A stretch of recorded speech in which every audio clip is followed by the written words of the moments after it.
Hər vaxtınız xeyir olsun, hörmətli tamaşaçılar, əziz zəhmətkeş fermerlər. Real TV-də yenidən fermerin real dostu verilişinə baxırsınız. Bu layihəmiz Kənd Təsərrüfatı Nazirliyi yanında Aqrar Kredit və İnkişaf Agentliyinin dəstəyi ilə təqdim olunur. Mən Real TV-nin studiyasında deyiləm, hal-hazırda Qusardan sizi salamlamaqdan məmnunam.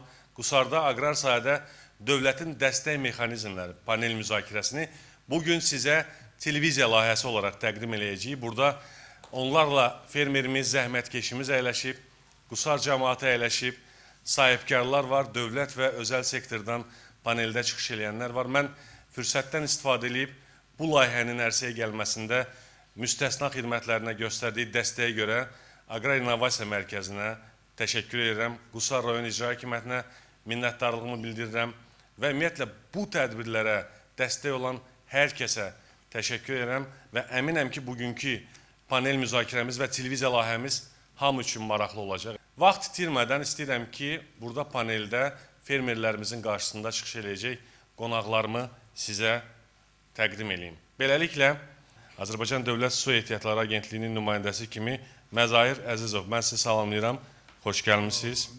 Dövlət Məşğulluq Agentliyi daim bizim yanımızdadır bu panellərdə. Dövlət Məşğulluq Agentliyinin Qusar rayon Xidmət Şöbəsinin müdürü Vüqar Şahbazov, xoş gəlmişsiniz.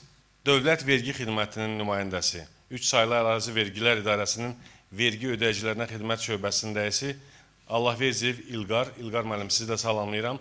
Dövlət Vergi xidmətinin də ümumiyyətlə bu panellərdə iştirakı ilk dəfədir və çox xoşdur. Qida Təhlükəsizliyi Agentliyinin Quba-Xaçmaz regional bölməsi bitki sağlamlığı və fitosanitar nəzarəti sektorunun böyük məsləhətçisi Nahid Xəlilov. Nahid müəllim, siz də xoş gəlmişsiniz. Azərbaycan Biznesinin İnkişafı Fondunun adından Fərman Məmmədov. Fərman müəllim, siz də xoş gəlmişsiniz. Salamlayıram sizi də. Aqrar Sığorta Fondunun Quba filialının müdürü Azər Səfərov bizimlə bərabərdir. Aqrar Sığorta Fondu da panellərdə aktiv, fəal iştirak edir. Eyni zamanda özəl sektordan bank nümayəndəmiz də buradadır. Orxan Məmmədzadə, siz də salamlayıram. Orxan müəllim, xoş gəlmişsiniz. Gəlin əvvəlcə başlayaq Su Ehtiyatları Agentliyinin nümayəndəsindən. Məzahir müəllim, hal-hazırda Qusar rayondayıq. Qusar üzrə və ətraf rayonlarla bağlı əgər informasiya vermək imkanınız varsa, təmsil etdiyiniz qurum mandatı daxilində hansı işləri görür? Su təsərrüfatında nə kimi çətinliklər var? Buyurun. Hər birinizi salamlayırıq. Bizim Qusar Su Meliorasiya Sistemləri İstismar İdarəsi rayonumuzda mövcud 29 min hektardan artıq suvarılan torpaqları suvarma suyu ilə təmin edir. Bu məqsədlə idarəmiz özündə 3 sistem birləşdirmişdir. Qusar çay, Samur çay və Samur-Abşeron kanalı. Yəni 3 mənbəydən bir suyu götürük və bizim fermerləri çatdırırıq. İtkisiz suyu çatdırmaq üçün bizim balansımızda olan 1500 kilometrdən artıq arx və kanalları vaxtında kol-köstənlikdən təmizləyərək, əsaslı cari təmir edərək daima saz vəziyyətdə saxlayırıq. 2025-ci ilin suvarma mövsümünü demək olar ki, biz layiqincə yerinə yetirmişik. Bizdə suvarmada heç bir problem yaranmayıb. Bizim fermerlər bizdən razıdır. Rayonumuzda 4 dənə nasos stansiyası var və 56 dənə su barıçılan quyumuz fəaliyyətdədir. Hamısında saz vəziyyətdə işlək vəziyyətdə. Əsas odur ki, fermerlər və insanlar sizdən razıdır. Razıdır. Adətən su ilə bağlı problemlər bizdə əvvəlki görüşlərdə çox səslənir başqa rayonlarda. O səbəbdən biz istədik ki, məsələ su təsərrüfatı ilə bağlı nümayəndə də olsun. Sizdən bunu eşitmək çox xoşdur. İndi birazdan fermerlərdən də soruşacağım, görüm həqiqətən onların məmnunluq dərəcəsi nə qədərdir. Gəlin Dövlət Məşğulluq Agentliyinin nümayəndəsini eşidək, Vüqar Şahbazov. Vüqar müəllim, Qusar rayonunda məşğulluqla bağlı, xüsusən də kənd təsərrüfatı, aqrar sektorda çalışanların məşğulluğuyla bağlı vəziyyət necədir? Sizin Məşğulluq Agentliyinin kifayət qədər maraqlı layihələri var. Qısa, konkret bir neçə cümlə ilə sizdən eşidək. Buyurun. Hər birinizi salamlayıram. Aqrar İnnovasiya Mərkəzi tərəfindən təşkil olunmuş bu panel müzakirəsinə dəvət etdiyiniz üçün təşəkkür edirəm. Bildiyiniz kimi, Dövlət Məşğulluq Agentliyi bir neçə istiqamət üzrə fəaliyyət göstərir. Bu, əsasən yuxarı sinif şagirdlər üçün keçirilən peşəyə ünumi məsləhət xidmətləridir. işsizlikdən sığorta ödənişlərinin təyinatı və ödənilməsidir. İşə düzəltmə, əmək yarmarkalarının keçirilməsi, müxtəlif istiqamətlərdə proqramların keçirilməsi, bunlar arasında birgə maliyyələşmə, kvotadan əlavə iş yerləri, məqsədli proqramlar, həvəsləndirmə mükafatları və digər proqramları qeyd etmək olar və son illərdə geniş yayılmış özünə məşğulluq proqramıdır. Proqramın əsas məqsədi az təminatlı ailələrə kiçik təsərrüfatlar yaratmaqdır və inkişaf etdirmək üçün naturu şəklində dəstək göstərməkdir. Yəni natura dediyimiz Burada pul dediğimiz verilmir, mal material, avadanlıq verilir. Saytımızda da yerləşdirmişik, DMA saytında, Dövlət Məşğulluq Agentliyi saytında 32 müxtəlif zərfdən birini seçmək təklif edilir. nə var o zərflərin içində? Orada həm kənd təsərrüfatı istiqamətləri üzrə zərflər var, həm də istehsalat xidmət zərfləri var. Məsələn, kənd təsərrüfatında nə var? Kənd təsərrüfatı üzrə zərflərdə maldarlıq təsərrüfatı, qoyunçuluq təsərrüfatı, arıçılıq təsərrüfatı, keçiçilik təsərrüfatı. Rayonumuzda özünə məşğulluq proqramına cəlb olunmuş şəxslərin sayı 1172 nəfərdir. Onlardan 839 nəfər kənd təsərrüfatı üzrə əmlakla təmin olunmuşdur. Əlavə olaraq onu da bildirim ki, kənd təsərrüfatı üzrə 17 nəfərə broiler inkubatoru təqdim olunmuşdur. Bu zərf də kənd təsərrüfata yaxın bir zərfdir. Orada generator, yem üyüdən aparat və inkubator özü təqdim olunur. Gəlin zərflərlə bağlı bir-iki dənə məqamı dəqiqləşdirək. Qoy, ola bilsin ki, bəzi insanlarımız hələ də tam xəbərdar deyil. Bax, heyvan, iri buynuzlu heyvan verirsiniz də, düzdür? Bəli, 2025-ci Məsələn, ildə ehtiyacı olana nə qədər heyvan verirsiniz? 81 nəfərə iri buynuzlu heyvan, maldarlıq təsərrüfatı üzrə əmlakla təmin etmişik. Neçə baş heyvan Hər bir verirsiniz? şəxsə 3 inək və 800 kilo yem təqdim eləmişik. 800 kilo. Bəli. Bir dəfəyə verirsiniz də bunu? Bir dəfəyə verilir. Kimlərə verirsiniz? Əsasən bayaqları qeyd Az etdiyim təminatlı, kimi yəni az ki, təminatlı işsiz olanda, şəxslər, rəsmi olaraq. mütləq işsiz şəxslər olmalıdır. Və ya digər məşğulluğu olmayan iş axtaran şəxslər də ola bilər. Yerli cinsli heyvanlar, yoxsa xarici? Yerli cins. Yerli cins. Misal üçün qoyunçuluq təsərrüfatında 20 qoyun, 1 qoç, 800 kilo yem verilir. Arıçılıq təsərrüfatı üzrə 20 yeşik arı ailəsi, xüsusi geyim və bal süzən avadanlıq verilir. Maraqlıdır. Burada bu xidmətlərdən xəbəri olan var. Yəni eşitmişdiniz bu Dövlət Məşğulluq Agentliyinin bu cür yardımları var. Dövlət bax bu sizə bu cür dəstək olur. Var. Çox gözəl. Hamının xəbəri var. O deməkdir ki, siz kifayət qədər yaxşı, həm də belə deyək də işinizin maarifləndirmə tərəfini görmüsünüz. Gəlin sahibkarlara yardım mexanizmindən danışaq. Bizdə birgə maliyyələşmə proqramları var, kvotadan əlavə iş yerləri var.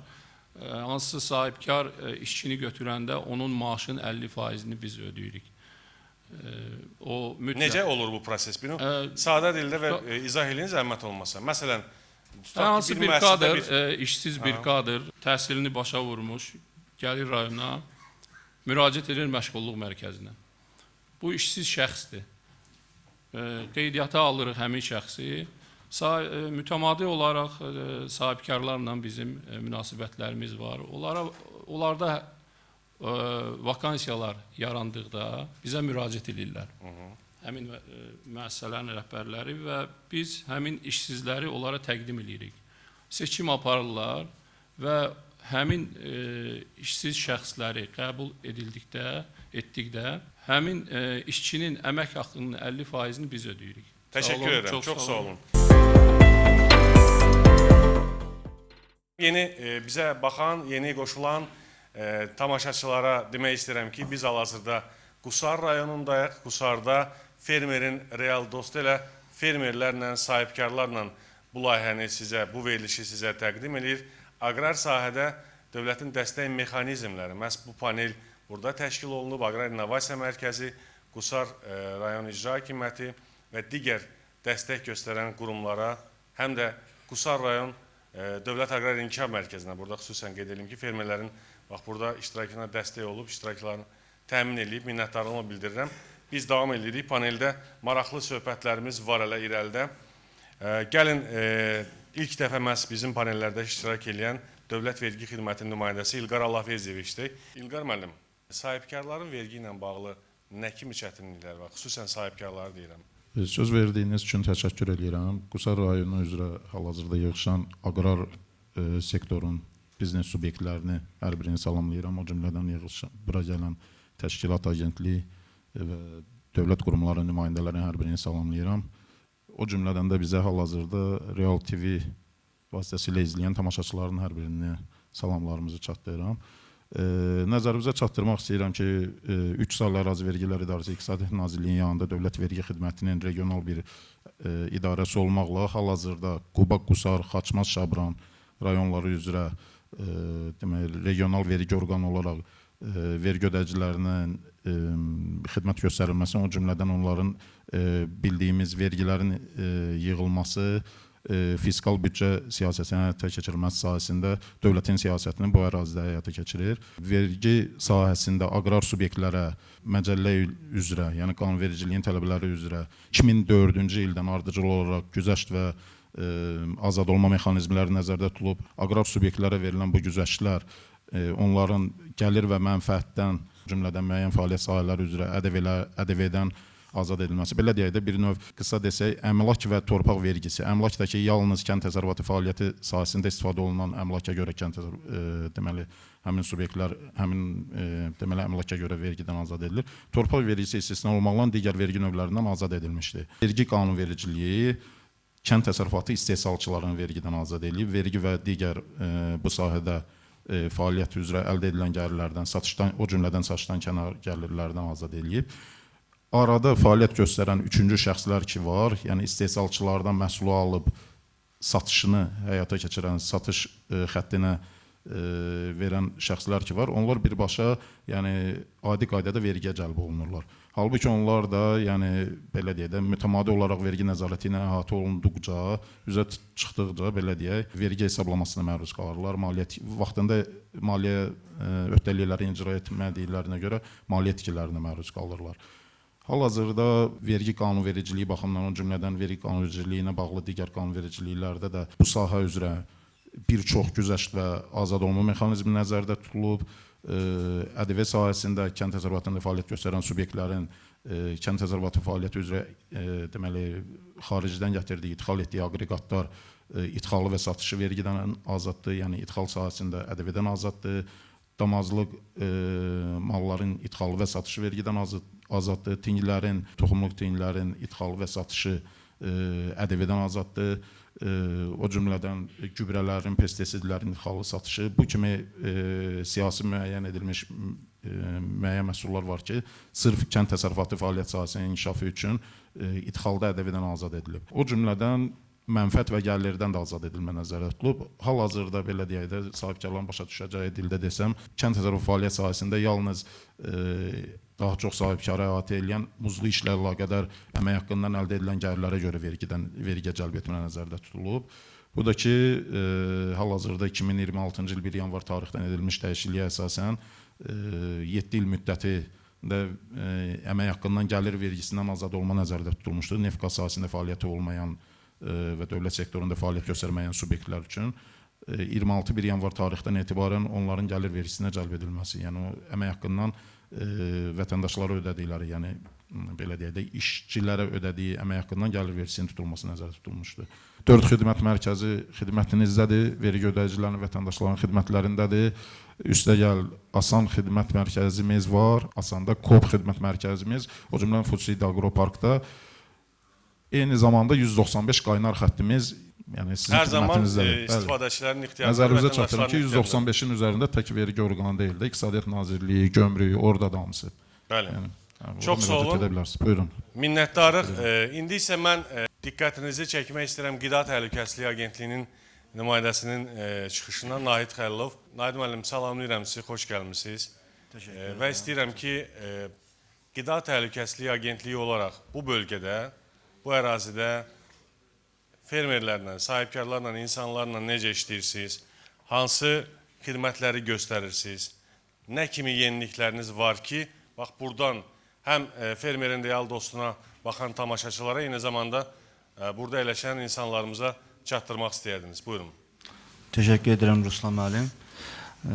Evvela bize söz verdiğiniz için minnətdarlığımı bildirirəm və Qusar rayonunun sahibkarlarını, aqrar sahədə fəaliyyət göstərən sahibkarlara salamlayıram, təşəkkürümü bildirirəm. Biz Qida Təhlükəsizliyi Agentliyi olaraq Quba Xaçmaz Regional Bölməsinin bütün aqrar sahədə fəaliyyət göstərən sahibkarların daim yanındayıq. Mütəmadi olaraq ərazimizdə monitorinqlər keçiririk. Monitorinqlər nəticəsində sahibkarların üzləşdiyi hər hansı bir problemlərlə, hər hansı bir uyğunsuzluqları aradan qaldırması ilə əlaqədar mütəmadi işlər görülür. Monitorinqlər zamanı fitosanitar müşahidələr aparılır. Sahibkarlarla maarifləndirici söhbətlər edilir. Sahibkarların ümumiyyətlə sağlam məhsul yetişdirilib, ölkəmizdən satışını həyata keçirməsi və ölkəmizdən ixrac edilməsində köməklik göstəririk. Həmçinin ölkəyə ithal zamanı daim sahibkarların, fermerlərin yanındayıq. İstəyirəm ki, Biznesin İnkişafı Fondu. Daha əvvəl biz sizin qurumu Fərman müəllim sahibkarların İnkişaf Fondu kimi tanıyırdıq. SİF. Hamı deyirdi ki, SİF-dən kredit götürmüşəm, sağ olsunlar, hər şey yaxşıdır. İndi vəziyyət necədir? Sizdən eşitdik. Öncəliklə Ruslan müəllim, bizi izləyən, bizimlə burada Qusarda birlikdə olan bütün sahibkarları salamlayıram. Qeyd etdiyiniz kimi, Azərbaycan Biznesin İnkişaf Fondu, daha əvvəl köhnə adla Sahibkarlığın İnkişaf Fondu maliyyə dəstəyi göstərir, sahibkarların öz sahələrini genişləndirmək, öz fəaliyyət sahələrini genişləndirmək, iqtisadi vəziyyətlərini daha da artırmaq üçün onlara dəstək göstərir. Kiçik bir statistika qeyd etmək istəyirəm. Elə Qusar rayonu üzrə. Qusar rayonu üzrə keçən ilin statistikasında 101-dən çox layihəyə kredit ayrılmışdı, maliyyə mexanizmi dəstək göstərilmişdi. Bununla əlaqədar olaraq ümumilikdə 7 milyon manata qədər, 7 milyon manatdan çox dəstək ayrılmışdır ki, sahibkarlar bu istiqamətdə öz fəaliyyətlərini daha da genişləndirmişlər. 7 milyon məhz Qusara. Bəli, məhz Qusara 7 milyon manatdan çox maliyyə dəstəyi ayrılmışdır. Çox Bundan gözəl. əlavə Aslında olaraq kifayət qeyd qədər etmək- böyük rəqəmdir. Əlavə olaraq da qeyd etmək istəyirəm ki, Azərbaycan Biznesin İnkişaf Fondu indi yeni istiqamətlə üzrə bir struktur dəyişikliyi gedir. Hal-hazırda bizim prioritet sahələr, maliyyə mexanizmləri daha da təkmilləşdirilir. Sahibkarlara daha yaxşı xidmət göstərmək, onlar üçün maliyyə əlçatanlığını daha da yaxşı vəziyyətə gətirmək üçün təkmilləşdirmələr aparılır və bu yaxınlarda da biz bununla bağlı ictimaiyyətə yenilənmiş məlumatları açıqlayacağıq. Belə hər hansı bir sahibkar və yəqin ki, burada bizim fəaliyyətlərdən, bizim maliyyə mexanizmlərindən istifadə edilmiş sahibkarlar var. Bununla bağlı da yaranmış hər hansı məsələ ilə bağlı sualları olarsa cavablandırmağa hazıram. Minnətdaram Fərman müəllim. Çox sağ olun. Artıq kifayət qədər fermerlərin yaxşı tanıdığı bir sahə ilə bağlı, aqrar sığorta ilə bağlı, Aqrar Sığorta Fondunun Quba filialının müdiri Azər Səfərov eşitdik. Qusarda sığorta ilə bağlı vəziyyət necədir? Aqrar sığortaya insanların inamı varmı? Ruslan müəllim, çox sağ olun, təşəkkür edirəm söz verdiyiniz üçün. Mən də əvvəla həmini burada salamlayıram və eyni zamanda Real TV tamaşaçılarını da salamlayıram. İnsanlar artıq Qusarda və eyni zamanda Şimal bölgəsində sığortaya inam artıb, yəni ilbəil saylar artır, müqavilə sayları. Sığortalayan var öz sahəsində burada zalda əyləşənlərin arasında? Var. Kim sığortalayıb, əlini qaldırsın. Nə bağdır sizdə? Taxıl sahəsi. Əla. Azər müəllim, davam edə bilərsiniz bunu. Bəli, indi müəllim dedi taxıl sahəsi gördüm və eyni zamanda məsəl üçün mən burada belə deyək də şəxslər var, tanıyıram ki, biz artıq onlarla ilkin görüşlərimizi keçirmişik və razılıq əldə eləmişik. İndi hal-hazırda ekspertiza məqamındadır ki, biz inşallah yəqin ki, bir günə, 2 günə həmin təsərrüfat... Meyvə bağıdır. Meyvə bağıdır, bəli. Təsərrüfatlarla rəsmi müqaviləmizi imzalayacağıq. Gəlin bir də belə bir sual verim konkret. Buyurun. Bəzən əminəm ki, sizə sosial mediadan belə fərdi olaraq da görüşəndə suallar çox olur. 1 hektar meyvə bağını sığortalamağa fermer nə qədər pul ödəməlidir?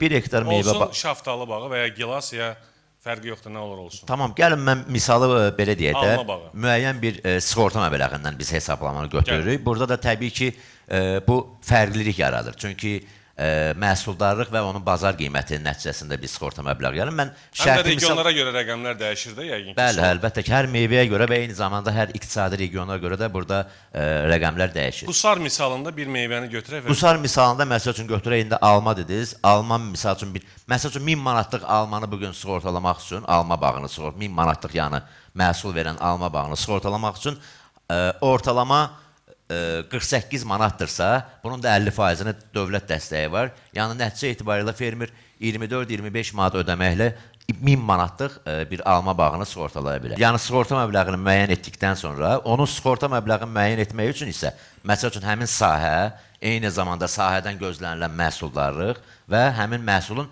bazar qiyməti. Alma və ya gilas fərqi. Gəlin elə sahibkarımızdan bizim Natiq bəydən. Sizin meyvə bağınız var. Bəli. Bəlkə mən məzmununu anlamadım. Bu sığortanın mahiyyəti nədir? İlk olaraq onu anlamağa çalışıram. Yəni, bağımız var, amma təəssüf ki, sığortalamamışıq. Çox yaxşı sualdır əslində. Aqrar sığorta, yəni bugünkü elə mövzuya dair yəni bir dəstək mexanizmidir. Yəni burada adından da bəlli olduğu kimi, yəni sığortadır. Sığortada da müəyyən bir risklərin yəni qarşısını almaq məqsədidir. Bugünkü halda Aqrar Sığorta Fondu tərəfindən təklif olunan əsasən, yəni təbii fəlakətlər, müxtəlif təbii fəlakətlər nəticəsində dəymiş zərərin qarşısı alınmasıdır. Eyni zamanda üçüncü şəxslərin müdaxiləsidir və təbii ki, məsəl üçün yanğın kimi hadisələrin Zərər vericilərin nəsə bir ziyanı oldu. Bəli, xüsusi təhlükəli zərər vericilər və eyni zamanda bitki və xəstəliklərindən də Aqrar Sığorta mexanizmində belə bir təminat var. Yaxşı, deyək ki, 40 hektar bağdır, 30 tondan götürsək, Tamam. 1200 ton eləyir.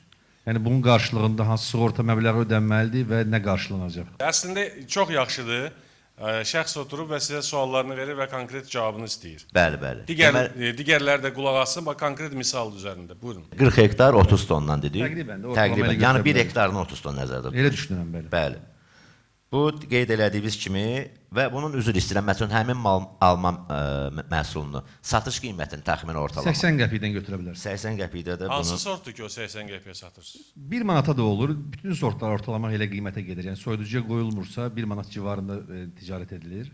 tamam. Ona görə 80 qəpikdən götürsək minimumdan daha doğru olar deyə düşünürəm. Bu gün alma bağının həmin müəllimin qeyd elədiyi məlumatlara əsasən bu eləyir ümumilikdə 35.000 manat sığorta haqqı ödəməli, amma bildiyimiz kimi bunun 40 yəni hektardan söhbət. 40 hektardan gedir söhbət. Bunun isə siz fermer olaraq cəmsi 50%-ni ödəyəcəksiniz. Çünki 50%-ni burada dövlət yenə dəstəyi var fermerlər üçün ki, bu da nəticə etibarilə eləyir. Yəni qısa desək 17.600 manat siz 40 hektar üçün ödəməklə həmin sadaladığım risklərdən qorunmuş olacaq. Aqrar sığorta qaydalarına uyğun, məsəl üçün müəyyən məbləğlər var ki, bu əsasən bugün belə deyək də daha iri təsərrüfatlardan, daha iri həcmli təsərrüfatlardan orada hissəli ödəniş, yəni ilkin belə deyək də 50% və növbəti 2 ayda da 25% ödəyərək. Bunu deyin qoy vətəndaş Bəli. daha rahat olsun. Başa düşdüm. Sualınız Mən var cavabımı başqa? aldım. Yox. Ətraflı danışmaq olar sonra görüşüb inşallah. Məncə siz 40 hektar alma bağına təcili sığorta elətdirin. Nə? Azər müəllim, çox sağ olun. Özəl bank nümayəndəsi var. Orxan müəllim, Orxan Məmmədzadə. Orxan müəllim, mən sizə eşitmək istəyirəm. Çünki bax Biznesin İnkişafı Fondu, Aqrar Kredit və İnkişaf Agentliyi, bu qurumlar birbaşa banklarla çalışırlar. Bu proses belədir, qanunvericiliyi ilə, qaydalarla fermerlərə və vətəndaşlara ümumiyyətlə bu xidməti göstərirlər. Bir adam gəlir banka, müraciət edir ki, mənə kənd təsərrüfatı krediti lazımdır. Siz onu necə belə deyək də qarşılayırsınız və necə yola salırsınız?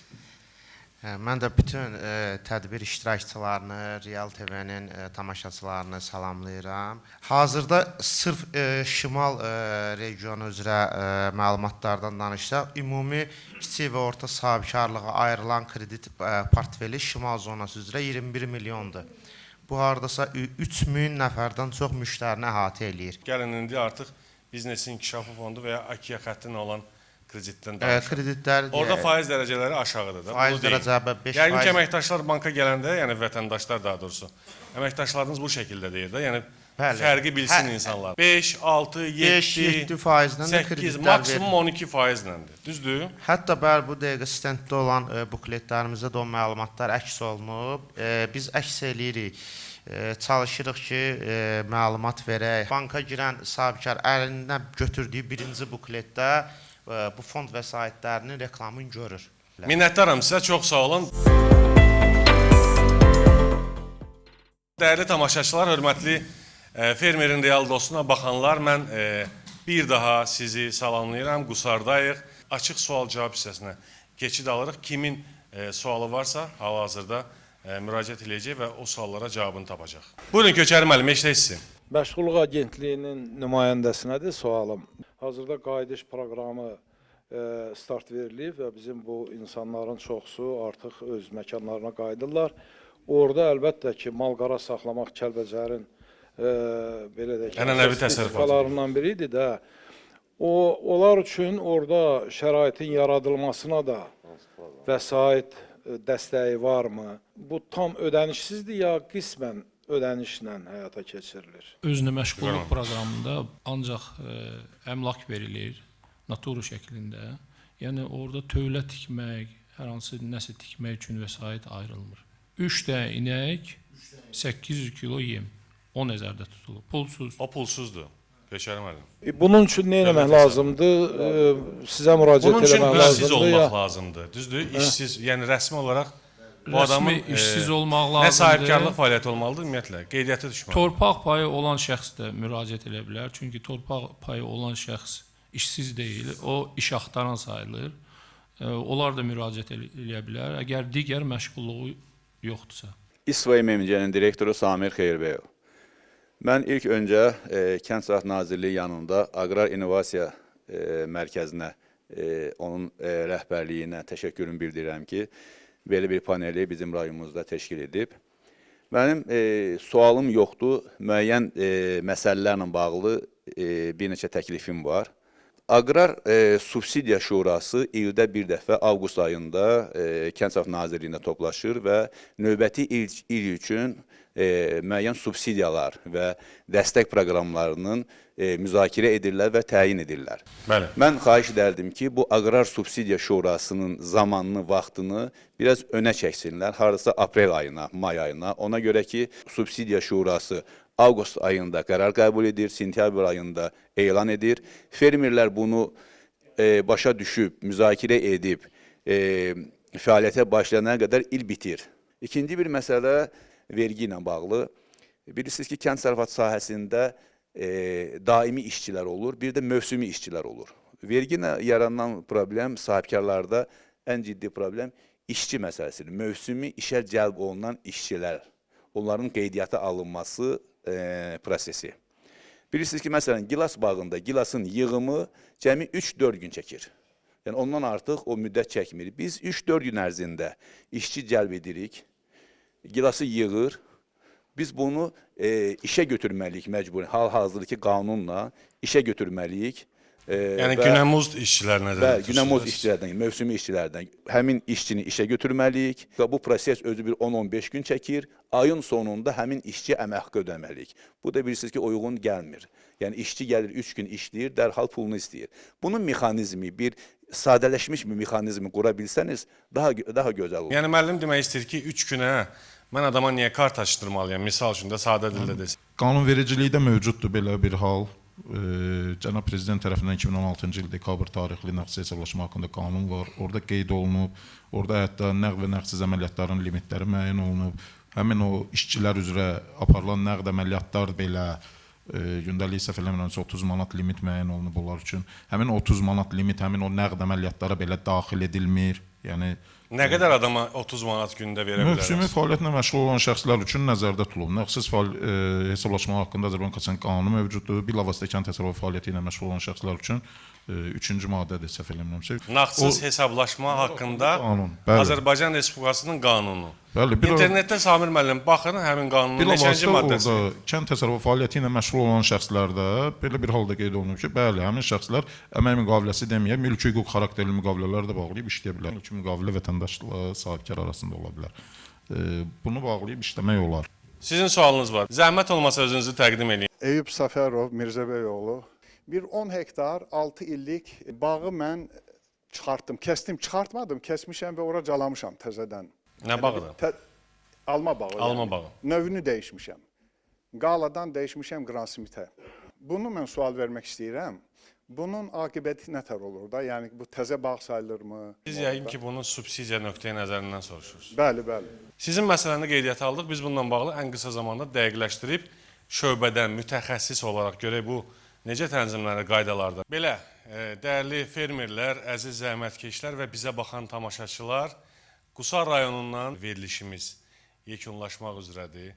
Mən bütün paneldə iştirak edən dövlət qurumunun nümayəndələrinə, özəl sektordan gələn hər kəsə dərin təşəkkürümü bildirirəm. Bir daha Aqrar İnnovasiya Mərkəzinə, Qusar İcra Hakimiyyətinə, Azərbaycan Sahibkarlar Konfederasiyasına, digər dəstək verən qurumlara, Qusar daimə minnətdarlığımı bildirirəm. Bizim üçün isə əsas şüar budur. Fermerin rifahı aqrar sahənin inkişafıdır. Qoy həmişə rifahınız yüksək olsun, əziz fermerlər. Sağ olun, gələn həftə görüşərik.